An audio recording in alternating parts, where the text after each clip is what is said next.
On commémore et on évoque souvent la mémoire des victimes et des témoins, mais effectivement, de l'autre côté,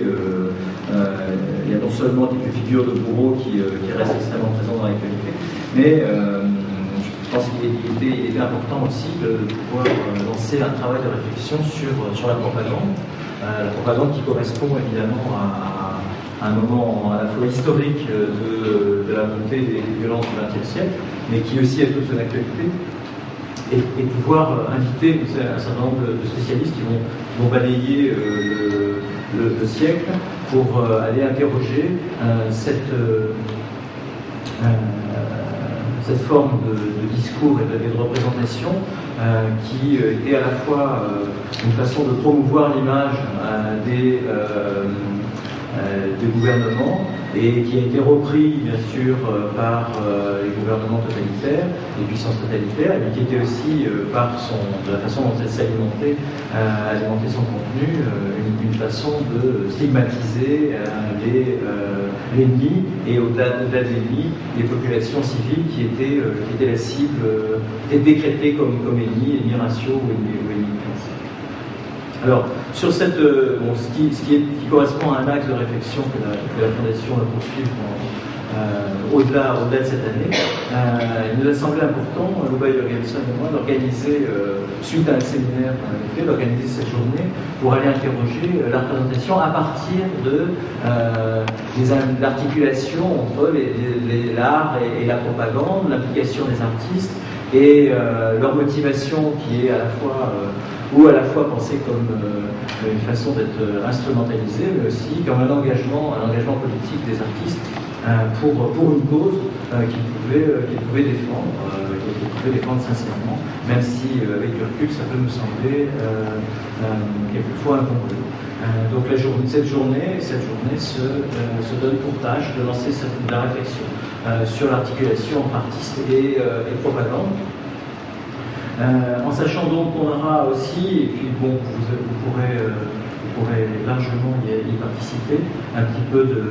plus de marge pour la discussion. Voilà, donc je passe quelques... Je vais juste ajouter quelques mots pour tracer quelques axes de réflexion qui ont émergé à partir de ce travail que Philippe Ménard vient de mentionner, de ce travail préalable au cours d'un séminaire qui s'est tenu récemment. Quelques axes de réflexion que l'on a cherché à proposer, mais voilà. De façon à explorer les moyens par lesquels les institutions, les groupes et les États ont cherché à manipuler les individus de tout temps, en leur imposant un récit du réel et des modèles d'identification générateurs de consensus. Et c'est de ces récits, donc récits au sens large, car il s'agit très souvent d'une narrativité construite à partir d'un matériau non verbal, ou seulement en partie verbal, comme l'affiche, la photographie ou le cinéma, la sculpture, l'œuvre architecturale, ou encore la musique, qu'il s'agit de donner analyse aujourd'hui. Il s'agit de récits transitifs qui visent à agir sur le réel en offrant aux spectateurs ou lecteurs une place valorisante dans l'histoire telle qu'elle lui est présentée. Et ces récits susceptibles de varier selon les époques et les objectifs du moment mettent en œuvre, comme tout récit, des systèmes narratifs construits à partir de contenus culturels partagés au sein de la société cible. Donc c'est aussi sur ces stratégies narratives que l'on a cherché à s'interroger. Le message de propagande va s'insinuer partout où l'ordre ou l'injonction rencontrent leurs limites. La persuasion intervient où la puissance est susceptible d'échouer.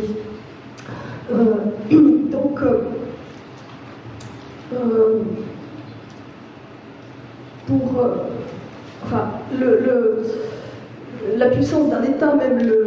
le plus tyrannique, finalement, va devoir s'appuyer sur une persuasion. Et si,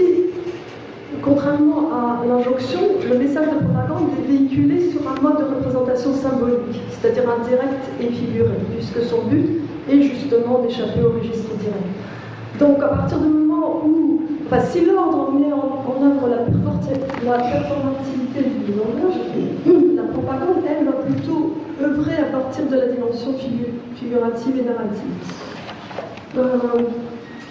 Or, le maniement de ces langages figurés, texte, image, édifice, musique, etc., tout en offrant au manipulateur des possibilités illimitées d'action sur son destinataire, crée une zone floue où certaines applications de ces langages échouent, ou du moins échappent à ce qui les produisent. Et c'est ainsi que la propagande, qui a notamment pour but de réécrire l'histoire et de manipuler la mémoire collective, n'est pas totalement apte à manipuler à 100% la mémoire culturelle, puisqu'elle utilise donc, c'est précisément dans ces marges qu'on a voulu aussi interroger, puisque, outre le fonctionnement programmé de la manipulation propagandiste, voilà, ce sont ces marges que nous avons cherché à étudier, car elles sont susceptibles de nous renseigner sur les mécanismes de fonctionnement des langages symboliques en question, mais aussi sur la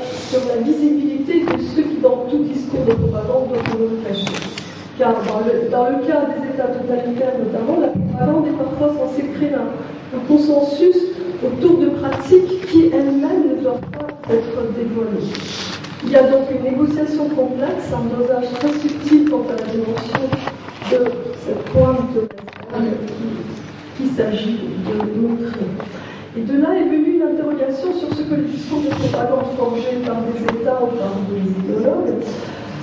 ou encore des artistes se mettant au service des États, avaient à nous apprendre en marge des idéologies et des constructions identitaires, nationales et politiques diffusées à travers ces discours, c'est-à-dire sur le fonctionnement de ces États. Donc, d'un côté, il y a ce que la propagande cherche à dire et les mécanismes dont elle se sert pour le dire. Et de l'autre côté, il y a ce que la construction discursive ne maîtrise pas, ce que l'image peut dire au-delà de l'image, ce qui reste en marge. Autrement dit, on va aussi s'interroger sur les limites de la représentation.